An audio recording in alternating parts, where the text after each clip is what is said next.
we have known each other since 2014, and and I remember it so well because I just know exactly where I was because of the story. Like I was in a hotel, sharing a hotel with my mom. We were absolutely broke. We had no money. We had to figure it out every day. And at the same time, I was telling her about this $1 million fund I was going to build, and I know at the time she thought, she must have thought I was crazy, but she also was like, all right, we'll go along for this. But I remember talking to you so early, and this would have been before you were even made director of Y Combinator. You were at Y Combinator, but I don't think you've been made director of it. So there's so much that has happened to both of us in this time, and I want to talk about it. So I definitely want to talk about ChatGPT because it is part of your legacy. But I also want to talk a little bit just about that, our knowing each other. So by the way, I'm yes. so proud of you. How far you've come in those 9 years. It's been very special to watch. Thank you. And I just keep thinking back to, like, I think you were the only person, you and Jack, because Jack is who introduced us. Jack, my brother. Yes, Oh, cool. he's the one who made it possible, because I just cold reached out to him and I did the thing you're not supposed to do, and I asked to speak to the more well-known sibling or family member, and he was like, no. And then he saw what I was working on and he said, actually, Sam would want to see this. So he got us connected. But what I felt at the time, and I still feel today with all this experience behind me, is that, as I said just now, it most likely came across as crazy, quote unquote, crazy what I was thinking, that I was, as someone who was poor, homeless, was going to start this multi-million-dollar fund and invest in underrepresented founders when we weren't talking about that. But I remember from the first text that we exchanged and the first conversation we had on the phone, it just seemed like it wasn't crazy to you. It just seemed like it was an inevitable to you. And so much so, in fact, I think you tried to get it to be the first fund to go through Y Combinator, but it was sort of voted down. Yeah, you remember that. So it wasn't voted. It was like legally, it turned out it's very hard for like a fund to invest in another fund. But yeah, I remember that. Yeah, I really wanted to do that. So what is it about me and what I was saying, but also what is it about the things that catch your eye that this is just the future, this is inevitable? I'm very much a founder-driven investor, but not exclusively that. It's like I've got to believe in the approach and the market and the product and the technology and everything else too. But I think one thing that is unusual about me is the degree to which I'm a founder-driven investor, even at later stages. I just carried that all the way through. And I just remember being very impressed with you, your tenacity, the way you wanted to do this, the way you were thinking about it. So that was, trying to think back across those 9 years. That's what I remember. Yeah. And it was just, it's very forward thinking, and I'm not trying to fish for compliments. I'm actually thinking, it just is kind of coming to me right now, is that how much it resembles the different things you work on. So we'll fast forward a little bit to ChatGPT. But you had been working on this for how many years for ChatGPT?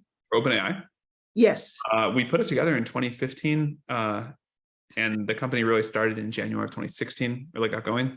And then I was working on both OpenAI and YC for a while. And then by the spring of 2019, I was full-time on OpenAI. Yes. And I remember that based on the different emails that you have, now, because you went into the lab with OpenAI. Yeah. You went figuratively and literally went into the lab. Did you know in 2016, could you imagine what this is? And usually when I ask that question of somebody, they don't, but I kind of feel like you might have. Yeah. We tried to talk, we didn't know exactly the shape, of course, but we were we're going to make a computer that can think and do really useful stuff. And that was very clear. Yeah. And have you always been this way, where you see around corners, you see miles into the future?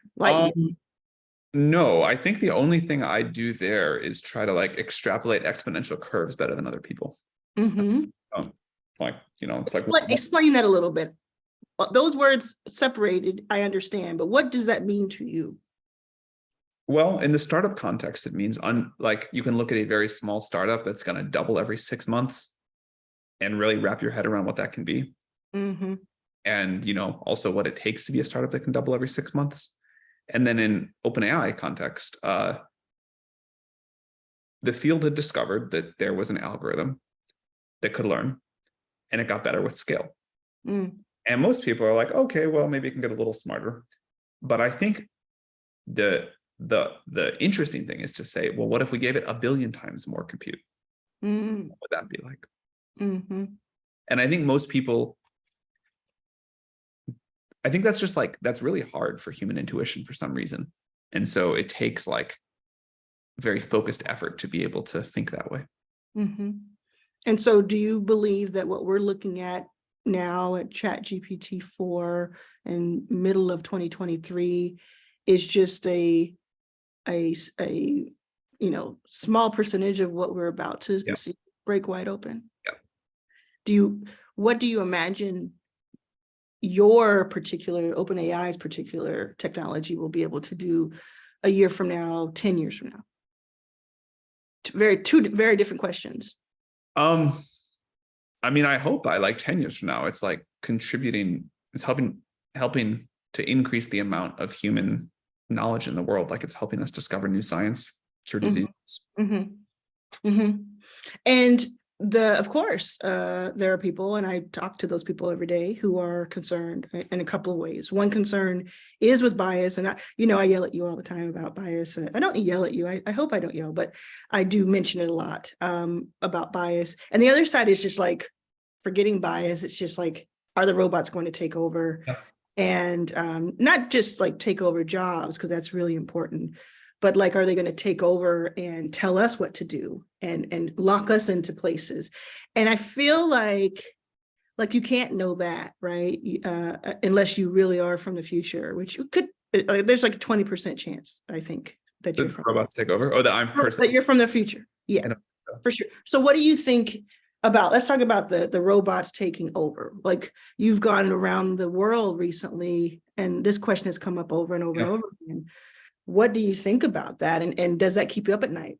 I think it's very important that we not let the robots take over, obviously. I think it's totally doable. There's a technological part of the solution. There's a societal part of the solution. There's a policy part of the solution. But we want to build a future that humans are in charge of. Like, we want this to be useful for humans. And, like, people say, well, what about like all the way? What if someday, hundreds of years from now, people like make consciousness in a computer and the humans merge? And, like, fine. At that point, maybe we talk about it. Maybe people think about it differently. But I don't think that's what you're asking about, which is just like, as we make these powerful agents, can we make sure they do what humans want? And I think the answer is yes, and we have to. And I'm optimistic that we can solve the challenge on all three of those axes. Mm-hmm. Are you someone who personally wants to live longer than 100 years? I'd love to live like healthy all the way to 100. That would sound. But do you personally think there's an end to life? Like, or do you feel like you're going to be around for, if they could take your body and take it into the future, you'd go there? I mean, if I like uploaded my brain into a computer, I don't even know how much I'd like think of that as me. Mm-hmm. Mm-hmm. Or I don't know how much that thing would think of itself as me. Like, I think it's like an intellectually interesting thing, but it's not what like occupies most of my mental cycles thinking about that. The reason I asked that is because, and I won't, you said nothing is off limits, which is great, but I won't go too far if you don't want me to. But I think people like Peter Thiel make decisions today based on the idea that they want to live forever, and that it doesn't kind of matter what's going on with the present day or who gets hurt by those decisions. And so because you are friend, at some point we're friends with him, still are, but I don't know if we don't know as the outsiders if there's like 12 guys who get together in some dungeon and like, this is how we're going to rule the world. I don't know if that's the case. So if you're running OpenAI and you want to live to be 1,000, you will make different decisions than you'll make if you're like, no, it'd be great to be. First of all, I think making decisions with a very long time horizon is a really good thing. Okay. Like I try to make all my decisions on a very long time horizon. And I think it is unfortunate that most people don't. And honestly, if giving people longer health span make people think and make decisions on a longer time horizon, I personally think that would be really good. Now, I think if it's for other people, because you're saying people, I'm saying people, some people are selfish and they want to live, but they don't care if other people live long. I have not, when I've seen people who are working on radical life extension, I have never heard anything from them but like thoughtfulness about how we make sure that everybody gets access to the technology should it be invented. I think like people do want to see people who are into this want to see everybody live for a super long time. However, my point here is like somewhat different, which is the things that I think really improve the human condition, society, these are long-term projects, like we'll see if OpenAI makes it into that category. But OpenAI took 4.5 years before we shipped our very first product of just research. For a company, that's a very long time horizon. And I think that's good. Another company that I think is going to be super important that I spend time on called Helion doing fusion. It'll be 10 years, maybe a little bit more. And if we can if we can like solve the climate crisis and increase quality of life, particularly for the poorest half of the world with cheap, clean energy, that's an amazing thing. But that takes a very long time horizon. So I think a lot of people think about like, what can I work on that will like bear fruit this week or this month or even this year? And I understand why a lot of people have to, but if we can give people the gift of a longer time horizon, which is not, I don't even mostly mean life extension, although maybe that's part of it. I mostly just mean like the economic and social freedom to go do this. I think that's really important. Yeah. On that note, a lot of people I know who feel that way are Black, because we think a lot, and other groups, but we think a lot about our ancestors. We call upon them, we think about them, and we all know that we will one day be the ancestor. So a lot of our work is with that long time horizon, which is one of the reasons I am so adamant and tenacious about knowing what's going on in OpenAI when it comes to that. Let me ask you this, and this is kind of more of a technical question because it'll answer this cultural question. The more we use ChatGPT, the better it gets, right? Just on a simple. That's the dream. We don't really have that working yet, but that's what we'd like to do. Okay, so eventually, but so when we're typing in prompts, that's not helping the algorithm. I find it helps it in real time. Well, so it gets to read, remember, not just your most recent message, but it's looking back at your 5 messages right then. However, it's just doing that in the context. The model's not training to get better based off of that. Okay, so that's something I don't know is, like I just saw someone say that more women should use ChatGPT so that we can train it against bias. Is that true, or are we misunderstanding how it works? So a couple of ties back to things you said earlier in the conversation. First of all, on the bias point, I think a few years ago, it was definitely true that these systems exhibited bias, and you can get them to do it now. But if you look at some of the recent research over the last few months, people will look at GPT-4 and give it implicit bias tests and say, wow, this is actually less biased than humans, even less biased than like pretty thoughtful humans. And one of the things I'm excited about with this technology, like, all of us have psychological flaws, our history, our trauma, whatever, like there's bias inherent in all of us in different ways. But these systems don't have to be. These systems can be impartial and unbiased in a way that people aren't going to be. Now, no two people, I think, will ever agree that a single system is unbiased. We've all got our opinions, but I think what we're seeing with the capability of these systems to accurately reflect specified values is impressive, and it's come further than I was thinking it would by now.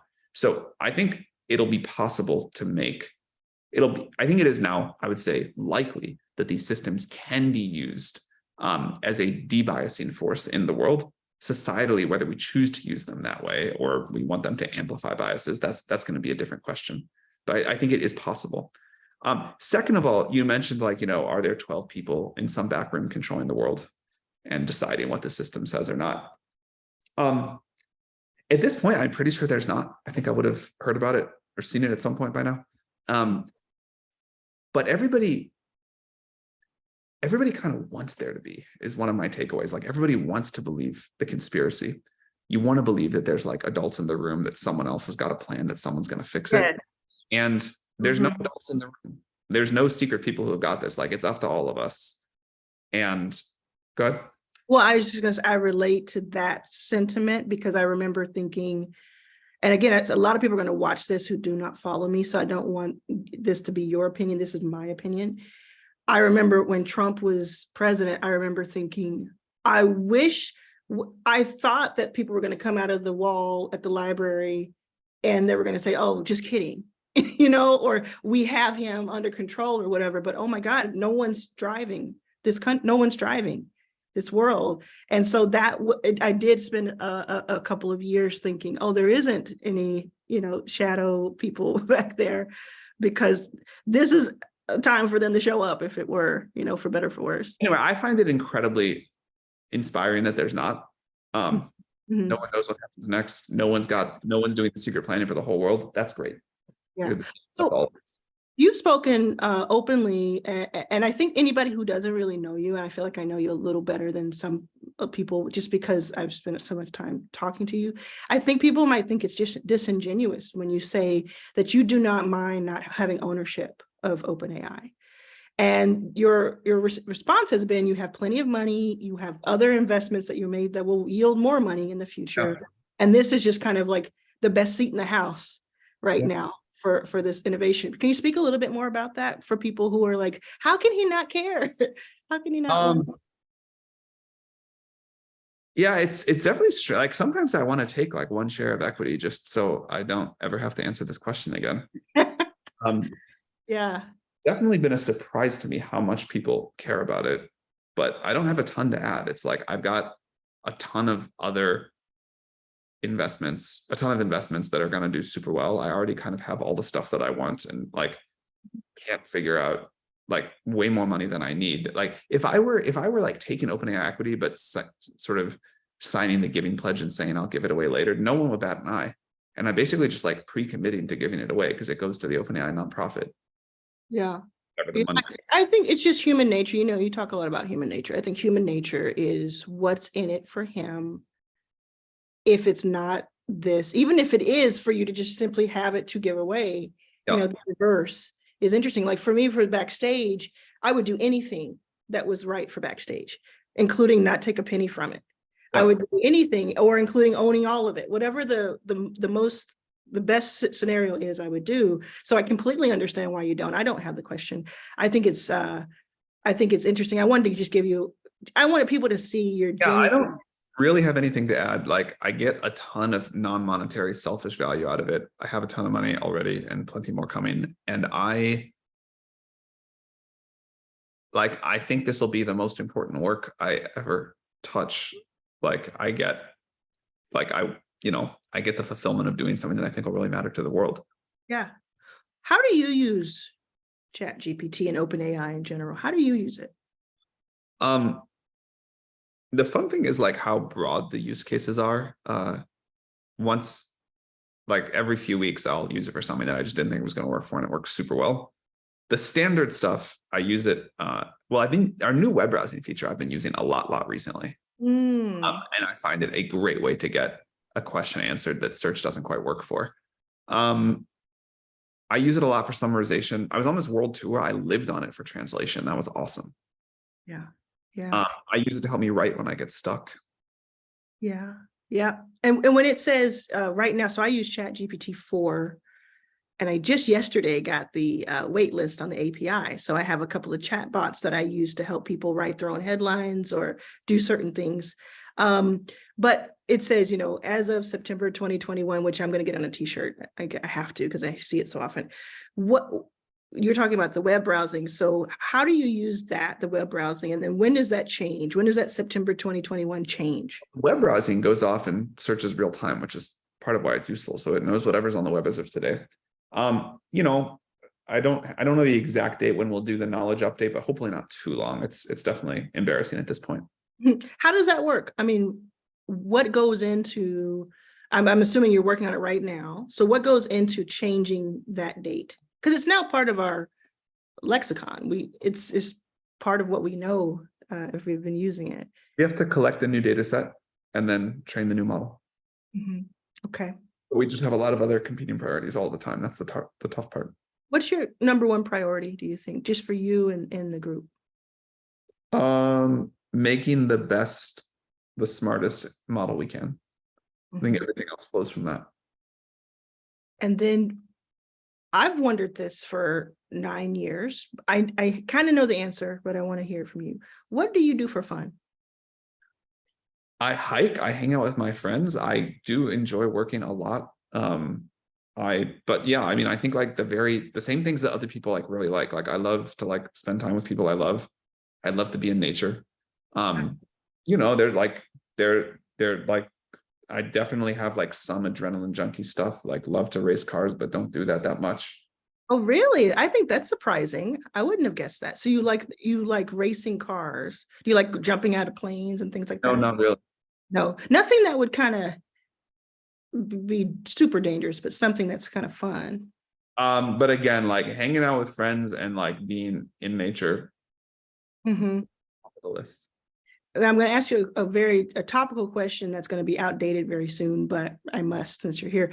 What do you think of, if you have an opinion that you wish to share, of Twitter and Threads and the cage match? Oh,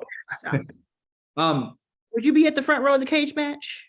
I'd watch the highlight reel on TV. Okay. I'd like a plane to watch these guys beat each other up, but yeah. I would watch the highlights. That's for sure. Good. Okay. And you know both Zuckerberg and Elon. You in fact interviewed both of them during a video series from a few years ago in the same spot, I think, or very close to each other. Have you tried Threads yet? I have. Yeah. What do you think of it? It had like some fun first day of summer camp, early Twitter energy. Yeah. Definitely early Twitter, and it's growing so fast. I mean, right now you can put a mark that's maybe between 50 and 60 million, I guess, users. And by the time somebody watches this, probably 100 or 200. What do you think? What do I think of? I like it. I like it a lot. I actually left Twitter. I put up a pinned tweet a few weeks ago and I said, I'm done. I can't do it because it was already tough to navigate Twitter in general. There was always a question. But when Elon took over, it immediately got worse for me as and people that I care about, because there were so many guardrails that were taken away, and so lack of care.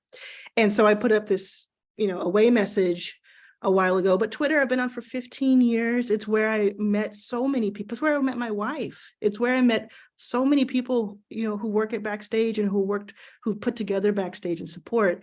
But I had to do it for self-care. And so, but I've missed telling people how to spell the word your and what the difference is. And so when this came along, I was like, I love being able to give my hot takes, my thoughts in the moment. And I love being able to read other people's, that's the fun of it. An active Threads user? Say that again? You'll become an active Threads user? I already am. And I think I will be sustained. I really do. Because I love Instagram. I don't go on Facebook at all. My mother does, but I don't go on Facebook. I love Instagram, but it's not that you can't watch the game or watch, a TV show and interact. So I think I will for sure. Sure. Cool. Yeah. You want to give a prediction of who wins out in that battle? In that cage match? Yeah. I have no idea.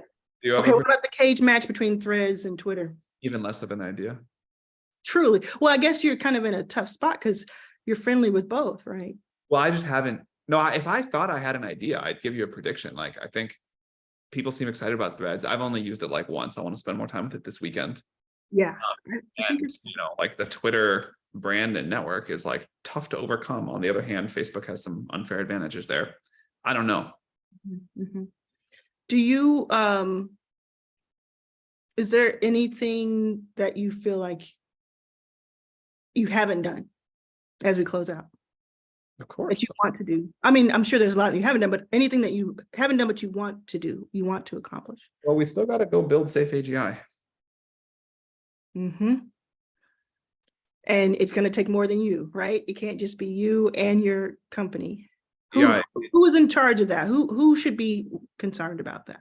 society as a whole and what the governance structure looks like, exactly what we're going to do there. I think that's like a little bit less clear, but society as a whole. Yeah. Okay.